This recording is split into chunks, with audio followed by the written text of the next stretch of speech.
So accounting in ባጭሩ ለማስቀመጥ ያህል accounting is a process identifying, measuring, recording, classifying, summarizing and communicating financial information or economic events to decision makers or for users of accounting information ብለን እናስቀምጣለን ማለት ነው። ባጭሩ ለማስቀመጥ ያህል accounting is a process of identifying ስንል identifying የምንለው ከሶርስ ዶክመንቱ ላይ ምኖቹን ነው ትራንዛክሽኖች ዶክመንት የምንለው መነሻ ሰነዱን ነው። መነሻ ሰነድ ስንል ለምሳሌ ቼክ ሊሆን ይችላል፣ ፔመንት ትራንዛክሽን ኢንቮይሶች ሊሆን ይችላሉ፣ ሴልስ ኢንቮይስ፣ ክሬዲት ሴልስ ኢንቮይስ፣ ካሽ ሴልስ ኢንቮይስ፣ የተለያዩ የሽያጭ ትራንዛክሽኖችን ኢኒሺየት የሚያደርጉልን የተለያዩ ፔመንት ቮቸሮች ሊሆን ይችላሉ።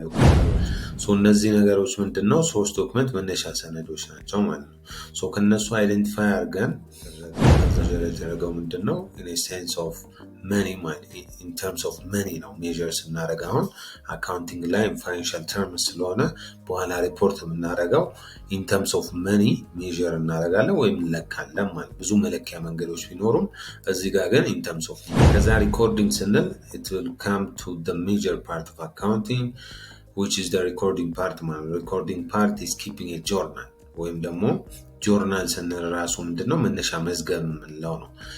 መነሻ መዝገብ ላይ ሪኮርድ ኪፕ ስናደርግ ለምሳሌ አንድ ኢንተሪ ሊሆን ይችላል። ለምሳሌ ሽያጭ ሸጠን ወይም ደግሞ ካሽ ተቀበለን፣ ሴሎን ካሽ ሊሆን ይችላል። ስለዚህ ያቺን ኢንተሪ አካውንቶች ይነካል ብለን ሂሳቦች ይነካል ብለን ካሽን ስንጨምር ዴቢት ስናደርግ፣ ሴልስን ወይም ገቢን ደግሞ ስንጨምር ዴቢት ክሬዲት የሚለው ነገር ምን ይሰጠናል ማለት ነው? አንድ ጆርናል ኢንትሪ ይሰጠናል ማለት ነው። ዴቢት ክሬዲት ስንል ራሳቸውን የቻሉ የአካውንት ሳይድ የምንላቸው ናቸው። the left side of the account and the right side of an account ብለን እናስቀምጣቸዋለን። ሩል አለው። አሁን ለምሳሌ ቅድም ብያቸዋለሁ፣ ካሽን ዴቢት እናድርገው፣ ምንድነው ሴልስን ክሬዲት እናድርገው ስላችሁ ራሱን ቻለ ሩሎች አለ። አሴት ኤክስፔንስ እና ድሮዊንግ ወይም ደግሞ ሀብት ወጪና በባለቤቱ ከድርጅቱ የሚወጣ ማንኛውም አሴት ምን ይደረጋል? በዴቢት ይጨምራል ማለት። በዴቢት ይጨምራል ስንል ደግሞ በክሬዲት ይቀንሳል። ሌሎቹ ደግሞ እነዚህ ተቃራኒ። አሁን ሀብት ስትሉ ዕዳ አለ፣ ወጪ ስትሉ ገቢ አለ። ካፒታል ወይም ደግሞ ኢንካም ቀደም ያልኳችሁ ወጪ ያልነው ኢንካም ካለን፣ ድሮዊንግ ደግሞ እንደ ተቃራኒ ባይሆን ካፒታል ልንወስድ እንችላለን ማለት። የሶስቱን ማን አለን? ቀደም ያነሳናቸው አሴት ኤክስፔንስ እና ድሮዊንግ በዴቢት ይጨምራሉ አለ። የነዚህ ተቃራኒ ደግሞ ሊያቢሊቲ ዕዳ፣ ካፒታል የባለቤቱ ድርሻ፣ እንዲሁም ደግሞ ኢንካም ገቢ፣ እነዚህ ደግሞ በክሬዲት ከጨመሩ ደግሞ በዴቢታቸው ይቀንሳሉ ማለት። ምክንያቱም ምንድነው? ኦፖዚት ሳይድ ኦፖዚት ኢፌክት ነው። በዚህ ሩል መሰረት ነው ሪኮርድ የምናደርገው። አንዷ ኢንትሪ ማለት ምንድነው? አንድ ኢንትሪ አንዷን ብቻ። አሁን ትራንዛክሽን ሳስተምር ሰነዶችን መዝግቡ ስላቸው ሲመዘግቡ ብዙውን ጊዜ የሚያደርጉት ነገር ምንድነው? አንዷን ብቻ ለምሳሌ ሴልስን ይወስዱና ያስቀምጣሉ፣ ወይም ኢንካምን ይወስዱና ያስቀምጣሉ። እሷ ብቻዋን አለችም ኢንትሪ የምትባለው ማለት። ኢንትሪ ሲባል አንድ ትራንዛክሽን ሁለት ሂሳቦችን ይነካል። This is what we call double entry system ወይም ደግሞ አንድ ትራንዛክሽን ግብይት ሁለት ሂሳቦችን ስለሚነካ ስንመዘግብ ዴቢትም ክሬዲትም የምናደርገው ነገር ይኖራል ማለት። ማለትም ምንድነው?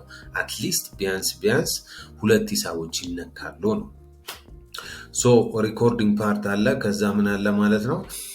ሌሎች እነዚህ ባይዘው ሜጀር ፓርትስ ኦፍ አካውንቲንግ ብዬ ጀስት በአጭሩ አንደርስታንድ ታረጉት ያህል አለን። አይደንቲፋይ ከሶርስ ዶክመንት አለ፣ ሜዠር ለካ ነው ኢን ተርምስ ኦፍ መኒ።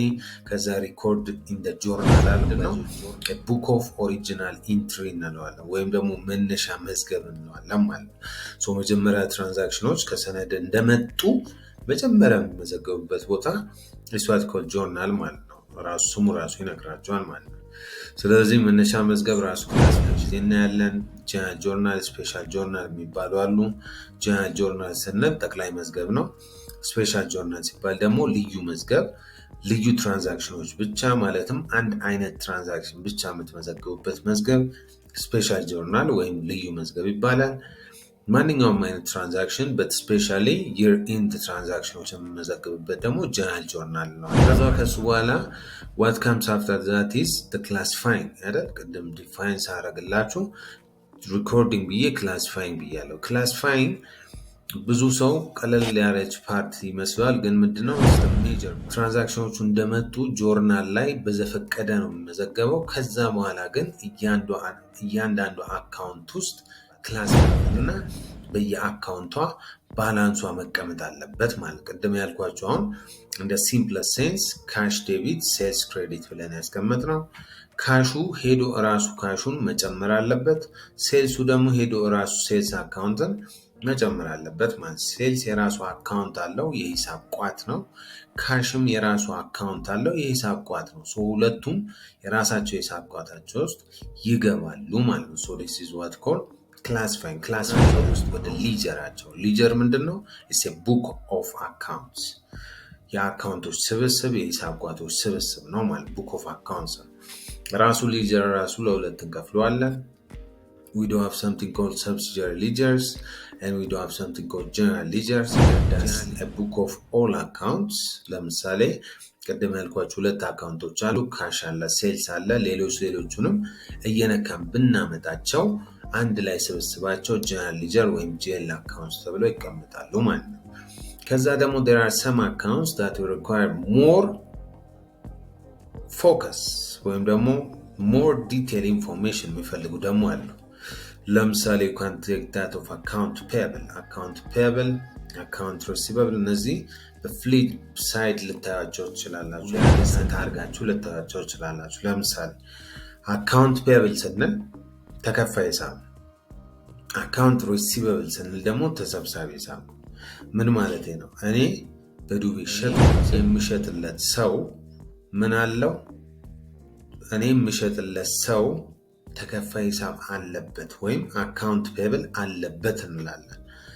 እኔ ደግሞ ራሴ የሸጥኩት ሰውዬ ተሰብሳቢ ሂሳብ አለኝ ወይም አካውንት ሪሲቨብል I have some account to be received in the future እያልኩኝ ነው ማለት አካውንት ሪሲቨብል አለኝ ስል ማለት ስለዚህ ተሰብሳቢ ሂሳብ ለኔ ነው ተከፋይ ሂሳብ ለሱ ነው ማለት ለሱ ዕዳ ነው ለኔ ሀብት ምክንያቱም I'm going to collect it in the future።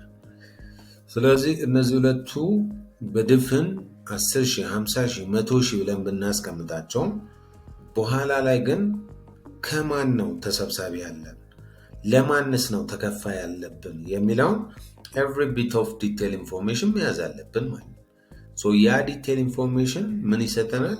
ቬንደር ሊጀር እና ከስተመር ሊጀር የሚል ሁለት ነገር ይሰጠናል ማለት ነው።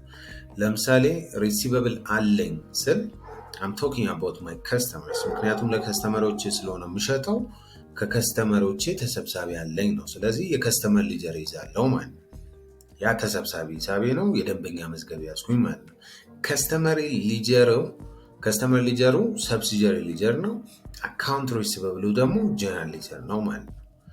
ልክ እንደዛው ዱቤ አለብኝ ስል ደግሞ አለብኝ ያልኩት I owe somebody ማለት ነው። ስለዚህ ያ I owe somebody ያልኩት ካምፓኒ ምን አለ ማለት ነው? ሻጬ ነው ቬንደሬ ነው የሻጭ መዝገብ መያዝ አለብኝ ማለት I have to keep every detail information መቼ ነው ከሱ የገዛሁት በየትኛው የደረሰኝ ቁጥር ስንት ነው ያለብኝ ዕዳ ማን ነው ሰውየው ስልኩ ስንት ነው ምናምን የሚለው ዲቴል ኢንፎርሜሽን የሚይዝበት ደግሞ ቬንደር ሊጀር ነው ማለት ልክ እንደዚህ ኢንቬንተሪ ልክ እንደዚህ ፊክስድ አሴት ሰብሲዲያሪ ሊጀሮች ይያዙበታል ማለት ነው። እሱ ምንድነው ዲቴል ኢንፎርሜሽን የምትይዙበት ነው። አሁን እንዳልኳችሁ ሊጀር ጀነራል ሊጀር ሰብሲዲያሪ ሊጀር ብለን የሁላ ሰመራይዝ አድርገን ደግሞ በፋይናንሻል ኢንፎርሜሽን ፋይናንሻል ሪፖርት እናቀርብ። ሰመራይዚንግ የሚለው ፓርት በእጅ ቢሆን ወርክሺት ትራያል ባላንስ ምናምን ብዙ ጣጣ አለው። አሁን ግን እድሜ ለሶፍትዌሮች ቢልትን ሶፍትዌርስ አሉ። እነዚህ ኦፍ ሼልፍ የምንላቸው ተገዝተው ቀጥታ የምትጠቀሙባቸው እና ኩዊክ ቡክስ፣ ታሊ፣ ዜሮ፣ ዞሆ ቡክስ፣ ፍሬሽ ቡክስ፣ ፒስትሪ ምናምን የምንላቸው ብዙ አሉ ማለት ነው። ስለዚህ እነሱን በመጠቀም ቀጥታ የመዘገባችሁትን ራሱ ፖስት አድርጎ ራሱ ደግሞ ሰመራይዝ አድርጎ ራሱ ሪፖርት ያዘጋጅላችኋል ማለት ነው። ስለዚህ ሰመራይዚንግ ፓርት ሞር ኦር ለስ በሶፍትዌሮች እንዲሁም በኢንቢልድ ሲስተሞችም ከቨር ተደርጓል ማለት። ስለዚህ የመጨረሻው ፓርት ምንድነው? አካውንታንቶች ያልሆኑ ሰዎች የሚያዩት ነው። ይሄ የአካውንቲንግ ውጤት ነው ማለት ነው። ለዛ ነው አካውንቲንግ ዲፋይን ስናደርግ ኢሳን ኢንፎርሜሽን ሲስተም ነው። ኢንፎርሜሽን ሲስተም ምንድነው የሚያደርግልን? ዳታ ይወስድና ያንን ፕሮሰስ አድርጎ ኢንፎርሜሽን ይሰጠናል ማለት ነው። ኢንፎርሜሽን in the form of balance sheet, statement of financial position, in the form of income statement, statement of total comprehensive income, in the form of statement of cash flow, in the form of statement of change in equity, in the form of notes ሆኖ ይወጣል ማለት ነው። ስለዚህ የገንዘብ ዝውውር መግለጫ ይሄ ነው። ገንዘቡ ይሄን ያልገባ ይሄን ያልወጣ፣ ሀብትና ዕዳው ይሄ ነው፣ ካፒታሉ ይሄ ነው፣ ትርፍና ኪሳራው ይሄ ነው ብለው ሪፖርት እናደርጋለን። ነገሮች በሌላ ቪዲዮአችን እንመለስበታለን። So this is accounting in a nutshell.